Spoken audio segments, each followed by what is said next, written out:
I'm going to do a little bit of like background first, and then we'll jump more into the technical content. So what is like mechanistic interpretability?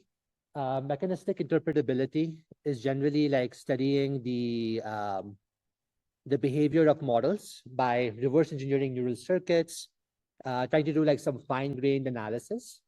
And so initially people started with this like very kind of like look at head 1, head 2, head 3.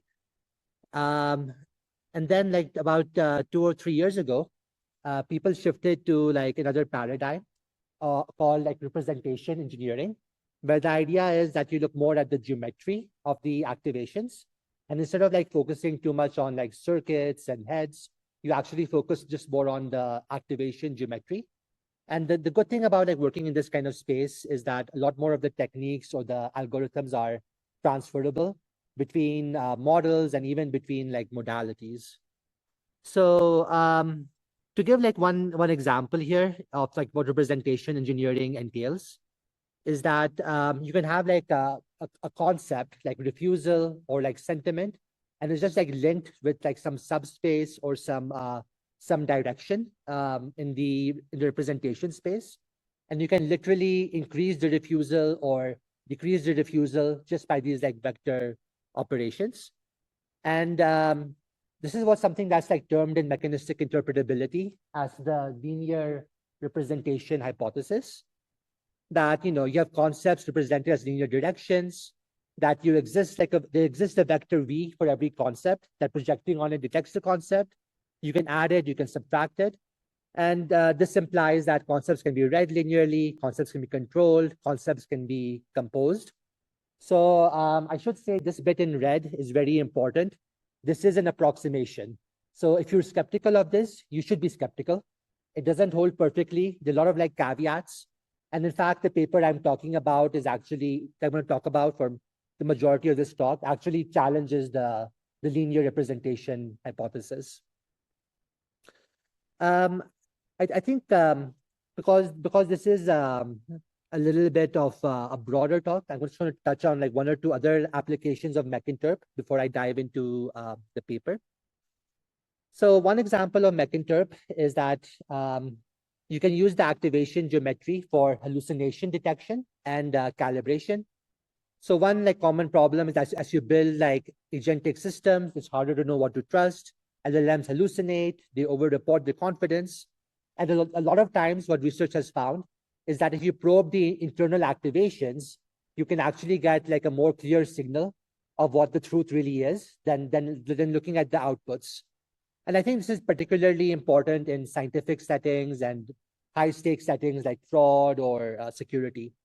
And I'm doing some work with a fintech company right now on like calibrating confidence and hallucination for their agentic systems. This is another paper that I did last year with a student, and the idea there was like on understanding refusal. And so the idea is that LLMs are trained to help on certain requests and refuse other ones. The behavior is like granular. You can have different types of refusal. You can have like the refusal behavior is distributed across different layers of the transformer. If you kind of like suppress activations of refusal in one kind of like layer, they reemerge on a later layer. And so this is a whole paper that we did in AAAI last year. So I should say those were just kind of like light skims of like flavor of the kind of stuff that we do in mechanistic interpretability, hallucination, refusal. So for this kind of like talk, I think the majority of my time is going to focus on this like one paper that we had in EMNLP findings last year on multi-attribute non-linear steering. And so I guess before I get to that, let me just lay out a little bit of the context of the application. So when you're like prompting these language models, you might want to give it like some instructions, be concise, be accurate, be polite, answer like an expert, but also be brief. You can have like these multiple objectives. The model has limited capacity to satisfy all of these simultaneously. And so this is like one example where this is one classical application of representation engineering, where instead of like editing the prompts at depth, you try to intervene on the activations. And so let me again like set a context of this is a prior work that we improved upon. And this work is like very much based on the linear representation hypothesis. So the idea of this prior work, which I'm going to, this is just like the previous work. You have like a set of like labeled examples. So maybe it's like positive and negative sentiment or refusal and non-refusal. And then just in the activation space, like you look at the representations and you find like the centroid of the positive and negative classes. And then you find the difference vector between these. And then simply by doing like vector addition, like adding this vector back in, you can actually like change the behavior of the model. So it's one of those things where people, to be honest, still don't really understand like why it works. It seems like something that's kind of like so dumb that it honestly maybe shouldn't work, but it actually does work, pretty well. And there are some people researching on why, but that's an open problem. And so I should say here that this kind of behavior is like very, very like linear dependent. So what if the linear representation hypothesis doesn't hold?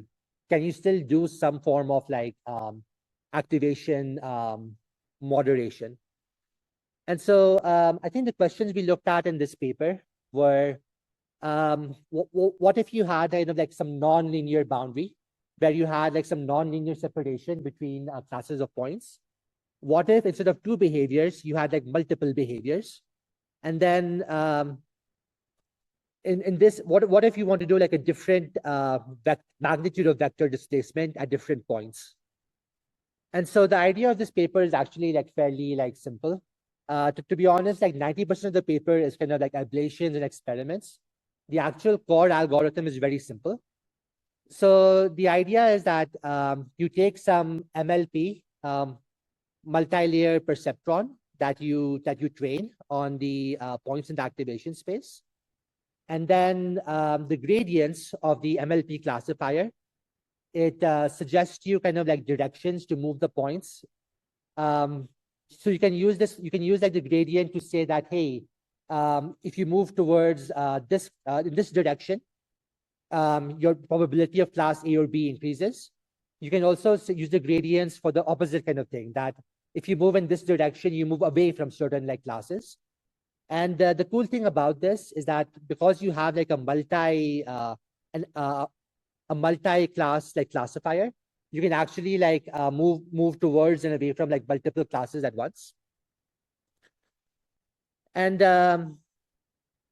so for moving away from like certain classes, what we found was that just like subtracting vectors was kind of like bad. And the reason for that is that if you just like subtract kind of like a projection, you actually like lower the magnitude of your vectors. So let's say you have like a bunch of vectors that live on the sphere, they're normalized. And then when you're moving away, you subtract out some like component in a certain direction, that you'll actually kind of end up on a lower magnitude. So the different kind of ways to like handle this, but what we tried in our paper was doing essentially the householder reflection, where you essentially just kind of like flip the component of a projection. So in this diagram, you want to get rid of the component that's along like V, and so you just kind of like reverse the projection. And so in terms of our experiments, we picked like two of these data sets. So one data set is based on tones. So you have expert, empathetic, cautious, casual, concise. And another kind of like fun data set was debating styles. You have reductio ad absurdum, appeal to precedent, and so forth. And so the idea is like, what if you want to be expert and empathetic? You want to be like casual but not concise. And so like here are like some examples to make this like a little bit more concrete. So I'll just read like one or two of them. I won't go through all of them, but so like the first one is my model is giving inconsistent results across like runs. What could be going wrong? So you give like the expert and empathetic in a response. So you first empathize with them, and then you give like this like try to give like an expert kind of answer on the the various kind of technical causes. But maybe like sometimes that's like, too much detail. Maybe you want to be like casual and concise. So you just like, yeah, it's probably randomness, set your seeds. So you're giving essentially the same kind of like knowledge, but you do it in a completely different kind of like tone and stuff. And so that is the kind of control that you can get from steering, and to some extent from like, to a large extent from like prompting as well. So I should say here that the results we actually got in the paper, for the sake of honesty, I should say that our results were not as like strong as I would have wanted.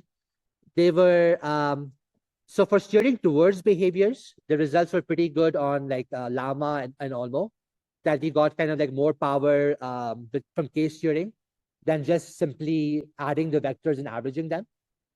And I should say the baseline here on the right, CAA, is that you just compute every vector and you just do like the naive like vector addition. You don't use a classifier, you don't do anything.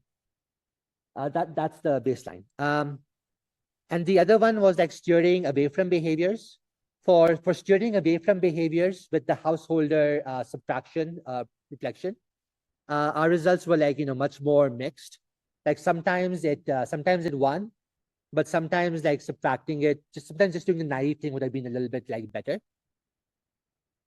And so one thing I should say here, I should take like a couple of minutes to talk about the limitations of steering.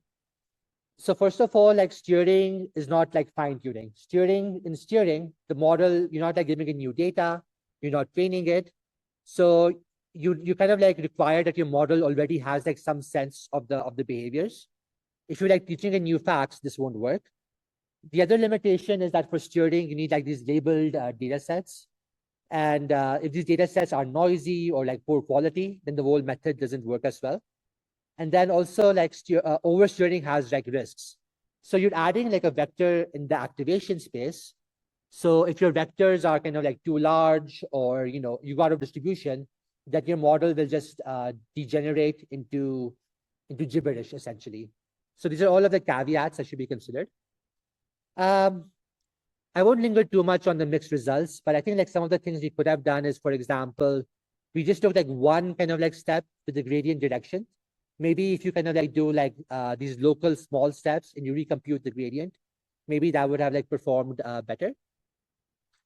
We do have like for the case steering, we do have like a package that's available now. And this literally is pretty much all the code you need to like run it. You define a case steering, you define a data schema, and you define like, you load some data set from Hugging Face, and you can just run it. So this literally is meant to make it as accessible and easy as possible. And you can specify like which layers you want to steer on, and so you do have, and you can specify like what type of classifier you're using. So we try to make it like fairly usable. And so, I know this is an astronomy seminar and stuff, so I wanted to think a little bit about, what applications. So there's this very cool benchmark data set called AstroVisBench. And so that it basically evaluated using LLMs for data processing and visualization. And it basically showed that, LLMs are unreliable. So a lot of times LLMs like hallucinate file paths, you have invalid queries, you have like misleading visuals. And these are some of the most common errors that were reported in the paper. And so the idea is that with potentially like case training could help with some of these things. So you can steer towards certain types, you can steer towards like certain like schema and syntax. For like scientific visualizations, you can steer towards like certain types of like axes and stuff. And I should say, like, because you have like these like coupled kind of behaviors where you're trying to like fix multiple things at once, this is kind of an instance where you would have like multi-attribute like steering. So I'm not saying this is a trivial project, but I'm just saying like one could investigate things like this with the right data sets and the right experiments. How much do I have time to have? Okay. Yeah, so I think like I just had like 2 slides on this. This is like a very short note. So we talked about steering in the for LLMs. So we've also done some work on like working with like text to image models. So text-to-image models are a whole different beast than LLMs. You have like a text encoder, you have a vision encoder, but you also have these like latent diffusion spaces. And so it's pretty well known that text-to-image diffusion models are kind of hard. You know, you have poor attribute control, you have poor like spatial control. You can regenerate the same prompt a few times and you get like different outputs.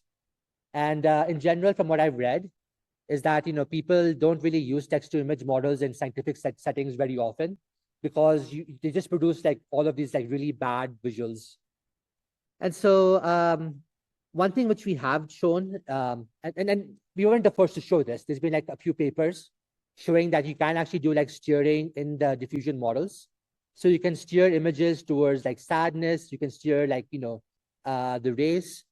And we built like a toolkit that to make like steering more accessible to practitioners and stuff, where you can just specify like some config and you can do steering. And the thought here is that generally T2I models and people can, the audience can correct me, but generally they're kind of like difficult to use for sketches or brainstorms. And so the idea is like could steering make these like more controllable, the T2I models? Could you prevent like certain types of like persistent errors that happen with T2I models? And there's a package available for this as well. I should say both of these packages are pretty like young, so they're like a month or two old. But in general, all of the authors are kind of like very accessible. So if you try these things and you run into like a bunch of errors, we'll work with you. So yeah, thank you so much.